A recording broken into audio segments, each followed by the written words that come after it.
Nosso WhatsApp é o 11 9 50 45 18 40 e a gente já começa falando sobre a nossa mente. Gente, infelizmente, entre todos os problemas que a pandemia trouxe, lá no topo da lista está o transtorno mental, né? A gente sabe que muita gente anda sofrendo com vários tipos de transtornos. E o transtorno do pânico, que pode surgir sozinho ou acompanhado de outras condições, inclusive como a depressão, tem sido muito frequente e principalmente em jovens. Eu converso agora com um especialista em medicina integrativa e em longevidade, Dr. Renato Reis, e ele vai explicar como o excesso de medo e ansiedade afetam não só a mente, mas também o nosso corpo. Seja muito bem-vindo, doutor Renato, como vai? Prazer em revê-lo. Claudinha, que prazer estar aqui no seu programa, que abertura linda que você fez, que coisa sensacional. Quando você falou de escolha, né? A incrível capacidade de ser humano, o que nos torna ser humano é esse poder de escolha. Fantástico, parabéns aí pela sua abertura. Tem tudo a ver com o tema, tem tudo a ver com... É um antídoto, essa sua abertura contra a síndrome do pânico, que é um transtorno de ansiedade. Por que você fala que é um antídoto? Me explica direitinho. A gente consegue combater a síndrome do pânico usando a nossa sabedoria e os nossos recursos pessoais? Sem dúvida. A síndrome do pânico é uma crise, né? Uma crise abrupta, de uma descarga de medo, de ansiedade, de insegurança que esse paciente tem. Eu costumo dizer, é igual um tempo de céu azul, o céu está limpo, não vem um raio de repente. Vai ter uma mudança de nuvem, as folhas das árvores começam a cair, mudança ali do vento, passarinho começa a passar, ou seja, tem sinais antes, né? Vão mudando o quadro desse paciente até que vem o momento do raio. A síndrome do pânico seria mais ou menos isso, uma forma abrupta, assim, repentina, que assola a consciência, o pensamento do paciente. É uma crise muito intensa, é um terror, onde você pode ter manifestações tanto físicas quanto psicológicas, né? Palpitações na parte física, taquicardia, dor no peito, sufocamento, ou seja, falta de ar. Psicologicamente, ele pode sentir que ele não é nem ele, é uma desrealização. Então, tem muitos pacientes que falam isso, parece que nem sou eu, parece que eu vou enlouquecer. Ou seja, e a sensação de morte é um relato muito comum nesses pacientes. Uau! Você sabe que outro dia a gente estava conversando isso no âmbito familiar e a gente se questionava, será que a síndrome do pânico já existia? Porque hoje a gente ouve muito falar sobre síndrome do pânico. E inclusive eu estava falando, sobretudo nos jovens, né? Isso acontecia alguns anos atrás? Aumentou muito nos últimos 10, 15, 20 anos. Ou seja, as doenças de saúde mental aumentaram em todas as suas, assim, depressão, a síndrome, a transtorno de ansiedade. O Brasil é considerado o primeiro país no mundo em transtorno de ansiedade, ou seja, é uma marca terrível que a gente tem que ajudar a nossa nação, a nossa população. Porque o transtorno de ansiedade, ele é cumulativo, ele vai muito do padrão de comportamento, da forma como as pessoas lidam com o seu dia a dia, com as frustrações, com as dores, a forma de adaptação aos reveses da vida, ou seja, vai depender muito da característica. A ciência já tem mostrado que tem um fundo, às vezes, hereditário, pais e mães que têm transtorno de pânico, transtorno de ansiedade, pode ter filhos também que vão produzir os sintomas, mas e tem vários outros gatilhos, o estresse, as crises financeiras, a instabilidade, a insegurança, tanto de futuro quanto as relações interpessoais, tudo isso vai causando. Se a pessoa não tiver uma estrutura, uma consciência da doença, do transtorno começando, desenvolvendo, ele pode desenvolver essa crise de pânico, que é uma crise terrível. E a pessoa vai desenvolver mais ainda aquela insegurança que seria uma complicação da síndrome do pânico, né? Onde ela vai começar a ter limitações na sua própria vida diária. Ela não vai querer mais pegar ônibus, andar de metrô, frequentar lugares que tem mais gente, aglomerado, ou seja, ele vai se limitando e as relações interpessoais na família vão se tornando cada vez mais difíceis. O tratamento é muito, muito importante para esses pacientes. Era isso que eu ia te perguntar, porque ainda há pouco a gente falou que o paciente por si só ele consegue perceber e ele consegue buscar alternativas para lidar com tudo isso, mas como você falou que tem lá a iminência de morte, a taquicardia, a sensação de que nem é você que está dentro do seu corpo, mas que é uma outra pessoa, eu imagino que a pessoa com síndrome do pânico tem que ter uma intervenção, talvez até medicamentosa, verdade ou não? Sem dúvida nenhuma. Quando o paciente já chega num quadro de transtorno de pânico, ou seja, uma crise abrupta, e ele vai ter crises recorrentes, se ele não tratar, ele precisa de tratamento medicamentoso. O tratamento medicamentoso é eficaz, né? Tanto os antidepressivos, que vão ter uma ação de curta, média e longa duração, quanto os ansiolíticos, né? As medicações que vão atuar ali diretamente, de forma imediata na crise. E não só a medicação, esse é um ponto muito importante. Muito preconceito se tem ainda das doenças mentais, da pessoa buscar psicoterapia. A terapia hoje, principalmente a técnica da terapia cognitivo-comportamental, é muito efetiva. Para esse paciente ganhar autoconsciência, perceber aonde estão os gatilhos, essa exacerbação da ansiedade, conseguir tratar os traumas. Ou seja, é um processo de autoconhecimento, dominar esses traumas psicológicos. Tem muitos traumas de infância que remontam e faz essa pessoa ser mais instável. Então, o processo terapêutico não só é efetivo, como vai fazer com que, quando esse paciente retirar a medicação, ele estabilize, tenha uma vida mais eutímica, né, controlada, sem os reveses da crise, entendeu?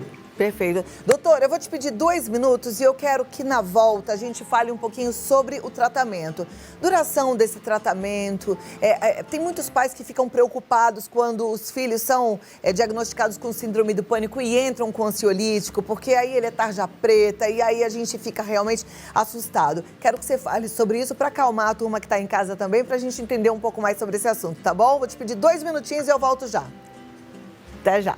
Vem cá comigo, porque o assunto tá muito bom, quero a sua participação, inclusive a sua pergunta. Pode enviar no 11 9 50 45 18 40. Dr. Renato Reis responde daqui a pouquinho. O médico excelente, está lá no Rio de Janeiro e ainda bem que a tecnologia nos ajuda para que a gente possa fazer essa ligação, né? Não fique só o convidado que está aqui pertinho da gente, mas através da tecnologia você vê, você está aí na TV, eu estou aqui no tempo real, 12h53, a gente está juntinho, isso é muito importante. Então eu volto já. Manda sua pergunta no 11 9 50 45 18 40. Eu continuo com o Dr. Renato Reis, deixei aqui a pergunta, né, sobre a duração do tratamento. A gente tem, quando tem ansiedade mais ainda, muita vontade de ter resultado rápido. O tratamento psiquiátrico, ele é rápido? Quanto tempo dura um tratamento de síndrome do pânico, doutor? Então, Claudinha, vai depender do grau, da intensidade desse padrão de ansiedade do paciente, mas o tratamento ele tem uma resposta efetiva, sendo bem orientado. A medicação, você falou aí da tarja preta, os ansiolíticos, os benzodiazepínicos, né, ele tem uma ação efetiva na crise. Então, nas primeiras 2, 3 semanas, aonde é o tempo que geralmente leva para os antidepressivos, né, os inibidores da recaptação da serotonina agir, os ansiolíticos são muito bem indicados nessa primeira, segunda, terceira semana. Ou seja, eles controlam a ansiedade. No caso de crise, um paciente mais instável, um quadro mais grave, os ansiolíticos são muito bem prescritos ali até os antidepressivos agir. Eles que vão estabilizar esse quadro emocional, do comportamento, esse pensamento tão conturbado que ocorre nesse quadro da síndrome do pânico, que é um transtorno de ansiedade severo. Então, esse preconceito com tarja preta não condiz, entendeu? Os antidepressivos hoje são drogas muito seguras, não vão causar dependência. Depois de 3, 6 meses de acompanhamento, geralmente, é um tratamento mínimo de 6 meses. Na retirada, eles não vão causar dependência, a gente retira tranquilamente. E os ansiolíticos, tarja preta, muitas das vezes, lá no primeiro mês, a gente já deixa ele de lado, já não é mais necessário. Conjuntamente com a terapia, esse paciente vai ter um caminho, um caminhar muito mais sólido nesse tratamento. Perfeito. Então, eu acho que ficou claro, não só para mim, mas para quem está em casa também. Espero que você que está em casa tenha entendido. Normalmente, o tratamento para crise do pânico vem com um antidepressivo, que aí a pessoa começa a tomar, junto com esse antidepressivo, um ansiolítico, que é o benzodiazepínico, que você falou, porque aí quando o antidepressivo fizer efeito, diminui o benzodiazepínico e a pessoa continua só com o antidepressivo. Peguei, Perfeito. entendi. Pegou. É o tempinho do antidepressivo começar a fazer efeito. Que aí você disse que dura até 3 semanas, né? Os ansiolíticos, ele tem uma ação imediata. Se eu tiver uma crise aqui agora, uma medicação que eu boto sublingual, eu já vou ter um controle da minha situação, eu vou conseguir controlar o meu ímpeto, o meu pensamento, aquele exacerbado, ele entra num eixo bom, eu não vou dormir, eu não vou ficar ali inconsciente, não, eu vou ter um controle. Tá. Funciona muito bem e os pacientes com o transcorrer do tratamento falam assim, nem precisei mais usar esse SOS sublingual para o controle da minha ansiedade, doutor. Que ótimo, gostei do que você falou. O SOS, é um SOS, então, o ansiolítico.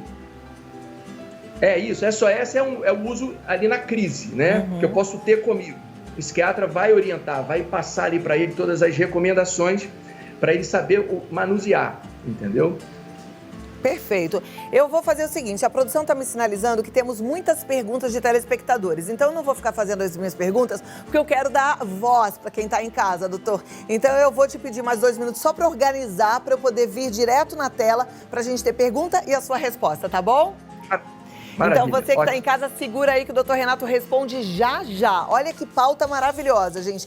Agora a gente continua com o doutor Renato e com as perguntas. A gente já tem várias perguntas. Eu vou colocar a primeira na tela, doutor, para que a gente possa ouvir a resposta. Lembrando que as perguntas, gente, são parecidas. Então, se você tem algum problema de síndrome do pânico, presta atenção na resposta porque vai te ajudar. Já estou só esperando a produção colocar a primeira pergunta na tela para a gente já mandar a brasa aqui e não perder mais tempo. Se você ainda não mandou, dá tempo. A Mariana de Rio Claro quer saber, é verdade que alguns terapeutas provocam as crises de pânico de propósito e que isso pode ajudar o paciente? Isso aí vai estar, essa abordagem vai estar dentro da terapia cognitivo-comportamental. Numa parte do processo de acompanhamento, o desafiar o medo, né? Ele vai, por exemplo, fazer relatórios, vai pedir uma agenda da crise, onde ele vai enumerar vários sintomas que ele vem sentindo. O que ele vai observar em cada sessão que ele vai com o terapeuta? Ele vai observar um padrão de repetição. E aí o terapeuta começa a confrontar ele se aquele medo é real, se tem subsídio para ele ter aquele medo intenso. Ele vai procurar mostrar que existe um padrão de repetição. Ele começa a confrontar o paciente diante do seu medo, daquele medo, daquela percepção irreal daquele perigo. É a história do Rottweiler, né? Você está numa estradinha, vem um Rottweiler solto na sua direção. Eu não vou ali esperar o que vai acontecer, eu tenho que fugir. Ali eu tenho que ter uma ansiedade fisiológica, um medo de proteção. Então a ansiedade, ela é um legado da nossa evolução. É feito para nos proteger. A ansiedade saudável foi feita para isso, para a gente criar os nossos desafios, superando esses desafios, eu me sinto aliviado, me sinto realizado. Quando eu tenho uma percepção errônea, aquele Rottweiler pode ser um poodle, numa correntinha, e ele vai tremer de medo daquele poodle. Então, nesse processo terapêutico, ele vai confrontar esse paciente contra aquilo. Olha, não dá para ter medo de um poodle.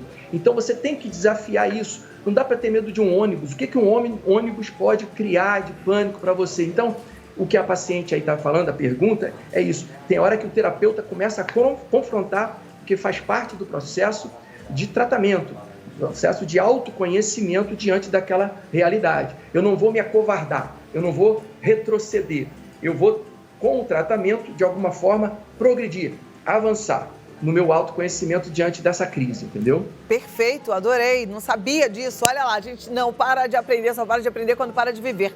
Próxima pergunta já vai para a tela, é a pergunta do Thales, de Ouro Preto, Minas Gerais. Como posso ajudar uma pessoa durante uma crise de ansiedade ou de pânico? Então, uma crise de ansiedade, muitas das vezes o paciente é uma queixa mais cotidiana, ela é mais suave. A crise do pânico não. Ela vai ter ali no ônibus, no supermercado, no metrô, em qualquer lugar, numa escola, dentro de uma igreja. Ou seja, ela pode ter aquela descarga, aquele medo súbito de morrer. O que tem que fazer na hora ali é conter o paciente. Muitas das vezes o paciente até pede, me abraça, me contém aqui, eu estou com medo, vou morrer. Ali na hora você pode tranquilizar. A crise do pânico em si dura aí de 5, tem relatos até 20, 25 minutos. Ela é autolimitada, precisa tranquilizar o paciente. ensinar ali para ele na hora respirar fundo, entendeu? Focar ali no momento, pensar ali na respiração profunda e o processo começa a acalmar. Então, basicamente, a forma de ajudar é essa, conter. Se puder levar para um pronto atendimento, o médico vai medicar, vai fazer um ansiolítico nele e a crise vai passar. Perfeito. Próxima pergunta, vai lá para a tela já. Gente, quem não mandou 11 9 50 45 18 40, hein? Michele de Pinhais, no Paraná. Faço tratamento para transtorno do pânico e já tive muitas recaídas. Terei de usar medicação por toda a vida? Então, a resposta ao tratamento do pânico ela é muito positiva, 90% com ótimos resultados. Vai depender muito do seu tratamento, da medicação, da dose que você está usando da medicação, da associação, às vezes, de uma medicação que vai potencializar os efeitos do antidepressivo que você está usando, da terapia que você está fazendo, entendeu? É todo um contexto. Vai depender também da escolha que você está fazendo diante da vida, das suas decisões, da maturidade que você começa agora a tomar. Eu costumo dizer o seguinte, a ansiedade é uma condição saudável, é o que eu falei, é um legado da nossa evolução. O medo e a ansiedade é para nos proteger. Ela se torna patológica quando nós, seres humanos, começamos a perder a noção dos nossos limites. Um ser humano que quer controlar futuro, circunstâncias, pessoas, acontecimentos, esse ser humano já perdeu a noção do seu limite. Eu não posso controlar futuro. O imponderável da vida é o imponderável da vida. O que está na minha alçada são as minhas responsabilidades, o que eu devo fazer de bem e de bom e de justo durante o meu dia a dia, o que eu tenho que aprender, quais crenças que eu tenho que deixar para trás, o que eu preciso desaprender e aprender uma coisa nova, positiva para a minha vida. Ou seja, vai ser muito um processo de atitude diante da vida. Eu costumo dizer, a liberdade do ser humano é um bem maior. Todo mundo quer uma liberdade, mas essa liberdade precisa ser regida com responsabilidade. Uma liberdade onde ela é mal administrada, mal regida, por uma pessoa imatura, uma pessoa cheia de vítima, onde tudo é a culpa e ela nunca é responsável, essa pessoa vai perder sua liberdade mais cedo ou mais tarde.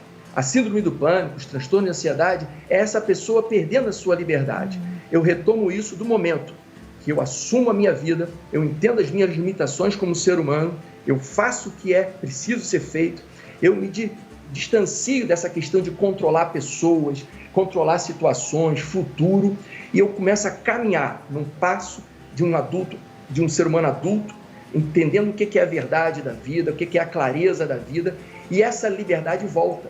Esse que é o ponto. A sua abertura, ela falou muito sobre isso. É na minha liberdade, é no processo de crescimento, de maturidade da minha vida, é que eu ganho confiança, é na superação dos meus sofrimentos, nas minhas dores. O que aconteceu com a nossa geração nos últimos, pode botar 100 anos?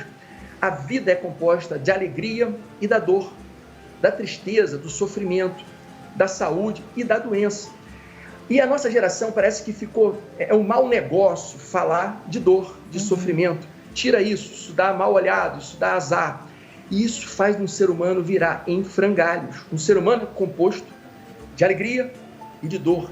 A dor tem um ensinamento para a nossa vida. Ele faz a gente crescer, evoluir como espécie, entendeu? Então, esse processo de retomar nossa liberdade é um processo de maturidade, de crescimento, de não se colocar como vítima das situações, das circunstâncias, porque é o que você faz, é a determinação que você assume diante das circunstâncias e você supera. E é nessa superação que você ganha força, ganha coragem, ganha entendimento da vida.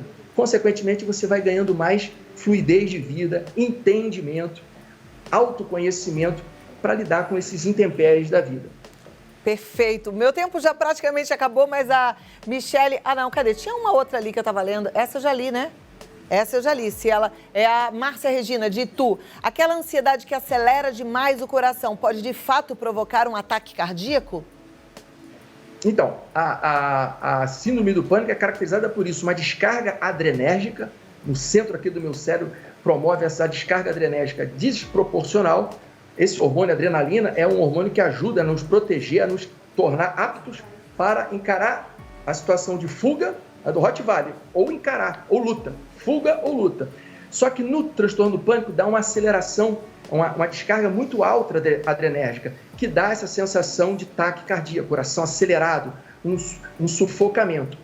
Não vai matar a pessoa, um ataque cardíaco não vai matar um paciente, mas tem que fazer afastar uma questão de base, se ele tem uma doença cardíaca, uma arritmia, uma hipertensão arterial, um prolapso de válvula mitral, porque aí sim, um ataque de pânico, eu tendo essas condições, eu poderia ter um agravo dessas complicações. Mas se eu estou bem, não tenho nada cardiovascular, eu não vou morrer subitamente por conta do ataque. Perfeito. Eu amei esse tema. Você sabe que eu não tenho nenhuma dúvida de que a nossa audiência também gostou. Um tema muito atual, muito oportuno. E eu quero que a gente volte para falar de outros transtornos psiquiátricos, que a gente volte para ajudar as pessoas aí que estão passando por momentos tão delicados, tá bom? Doutor Renato Reis, já fica aqui o convite de uma próxima oportunidade. Manda um beijo para o meu Rio de Janeiro, um abraço para toda a sua família e até a próxima. Eu vou passar seus contatos aqui. Um abraço, Claudinha. Parabéns e obrigada pelo convite, tá? É uma honra estar no teu programa. Eu é que agradeço. Muito obrigada. Doutor Renato é especialista em medicina integrativa, longevidade. Ele está no clinicaequilibre.com. Entra lá no site para você conhecer mais a Clínica Equilibre. E o Instagram é dr.renatoreis. dr.renatoreis. Show de assunto, né? Como é bom a gente entender essas coisas, como é bom a gente entender que os médicos estão cada vez mais estudiosos em relação a todos esses transtornos e que, a cabeça precisa e merece cuidado, assim como o nosso coração, nosso joelho, nosso pé, nosso ouvido. A gente tem que quebrar esse preconceito. Tem gente que ainda tem preconceito de buscar ajuda quando fala-se de um transtorno mental. A cabeça merece cuidado e tratamento, sim, tá?